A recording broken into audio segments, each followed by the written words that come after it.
नमस्कार दोस्तों, स्वागत है आप सभी का हमारे इस आज खास कार्यक्रम में। और आज हमारे साथ एक बार फिर से हैं डॉक्टर नीरजा जी। दोस्तों, पिछला वीडियो जो हमने प्रेगनेंसी पे बनाया था, उसी क्रम में हम आज के इस वीडियो में आगे बढ़ रहे हैं अपनी डॉक्टर नीरजा जी के साथ। आज क्या वो आपको खास जानकारी देने वाली हैं। आइए चलते हैं सीधा उन्हीं के पास, जानते हैं उन्हीं से, यानी कि अपनी डॉक्टर नीरजा जी से। और दोस्तों, अगर आपके अंदर भी कोई सवाल है, कोई जानकारी पाना चाहते हैं, तो प्लीज़ कमेंट के ज़रिए आप अपने सवाल पूछ सकते हैं।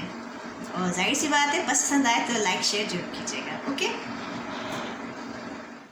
नमस्कार डॉक्टर साहब, स्वागत है आपका हमारे आज इस खास स्वास्थ्य कार्यक्रम में। नमस्कार मैम, आज तो हम सबसे पहले आपसे ये जानना चाहेंगे, what is the normal duration of pregnancy. सबसे पहले तो आप प्लीज़ इसके बारे में हमारे दर्शकों को बताइए। जी दीक्षिता जी, आपने बहुत अच्छा सवाल किया क्योंकि इसका कंफ्यूजन बहुत रहता है जी। तो आम भाषा में प्रेगनेंसी 9 मंथ्स की बोली जाती है कि 9 महीने की प्रेगनेंसी होती है और 10वां महीना लगते लगते बच्चे की डिलीवरी होती है। जी। लेकिन एक्चुअली में इसको हम कहते हैं 40 हफ्ते 40 वीक्स या टू 80 डेज या 9 मंथ्स 7 डेज। और मेडिकल टर्म्स में आप जब भी देखें, जब भी डॉक्टर की फाइंडिंग्स होती हैं वो वीक्स में लिखी जाती हैं। और अल्ट्रासाउंड में भी अब जितने भी अल्ट्रासाउंड आप देखेंगे उसमें हमेशा प्रेगनेंसी ड्यूरेशन वीक्स के हिसाब से बताया जाता है। जी। जी। अच्छा मैम, अब हम आपसे ये जानना चाहेंगे कि एक्सपेक्टेड डेट और डिलीवरी कैसे पता लगाते हैं। कभी कभी हम देखते हैं कि डॉक्टर हमें कुछ बताता है और बच्चा किसी और टाइम पे आ जाता है। तो प्लीज़ इसके बारे में जो हमें दर्शकों के बीच में जो कन्फ्यूजन है, इसको ज़रा दूर कीजिए आप।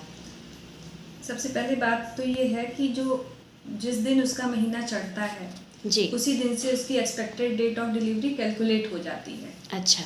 तो और महीना कैसे हम जानेंगे, तो उसमें उसका जो लास्ट मेंस्ट्रुअल पीरियड हुआ था उसको आखिरी बार जब महीना आया है, जी। मान लीजिए 9 मार्च को उसको महीना आया है, तो 9 मार्च का जो महीना आया है वहाँ से 9 महीने 7 दिन।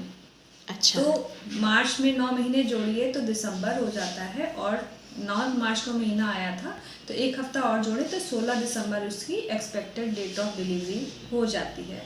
दूसरा क्वेश्चन आपका शायद ये था कि डॉक्टर ने बताया है जी, कुछ जी। और उसके आगे पीछे हो जाती है। जी। तो जैसा मैंने आपको बताया था पहले कि 40 हफ्ते की प्रेगनेंसी होती है, लेकिन जब 38 वीक्स हो जाता है, जी। 38 वीक्स के बाद इसको फुल टर्म माना जाता है। अच्छा। उस दौरान कभी भी उसको पेन आ सकता है, ज़रूरी नहीं है कि वो 40 वीक्स पे ही हो। उससे थोड़ा कुछ दिन आगे भी हो सकता है और जल्दी भी हो सकता है। तो 38 वीक्स के बाद उसको फुल टर्म मानते हैं, उसमें कभी भी हो सकता है। इसके अलावा और बातें हैं कि बहुत सारी ऐसी मेडिकल कंडीशंस या कुछ कॉम्प्लिकेशंस हैं जिसकी वजह से बच्चा और पहले भी हो सकता है या कराना पड़ सकता है या प्री टर्म डिलीवरी होती है। अच्छा अच्छा। और तो एक्सपेक्टेड डेट ऑफ डिलीवरी, हाँ, इस बात में मैं एक और चीज़ें जोड़ना चाहूँगी। ये बहुत बड़ा कन्फ्यूज़न रहता है लोगों के मन में। 2 तरह के कन्फ्यूज़न होते हैं। जी। एक तो ये कि अल्ट्रासाउंड है हमारे पास, हमारे अल्ट्रासाउंड में अलग अलग डेट ऑफ डिलीवरी आ रही है, इस अल्ट्रासाउंड के हिसाब से ये ऐसी आ रही है। तो उसमें भी कैसे जानेंगे कि कैसे हम जाने कि कौन सी एक्सपेक्टेड डेट ऑफ डिलीवरी को लेकर हमें चलना है। तो हमें पब्लिक को यही बताना चाहेंगे कि उसमें अपने डॉक्टर से पूछे, कंफ्यूज ना हो अल्ट्रासाउंड की रिपोर्ट में देखे। उनका जो सबसे पहला का अल्ट्रासाउंड होता है, जितनी जल्दी वाला 1.5 महीने या 2 महीने वाला या 3 महीने पे जो अल्ट्रासाउंड कराते हैं, जितना जो सबसे पहला अल्ट्रासाउंड है उसमें जो एक्सपेक्टेड डेट ऑफ डिलीवरी होगी वही होगी। इसकी ज़रूरत तब पड़ती है जब महिला को अपना महीना ठीक से याद नहीं रहता है या उसका महीना समय से नहीं आता है। अच्छा। तब ये डेट्स की गड़बड़ियाँ हो जाती हैं। तब उसमें अल्ट्रासाउंड जो सबसे पहला वाला है उसमें जो डेट ऑफ डिलीवरी लिखी है वही एक्सपेक्टेड डेट ऑफ डिलीवरी है। जी।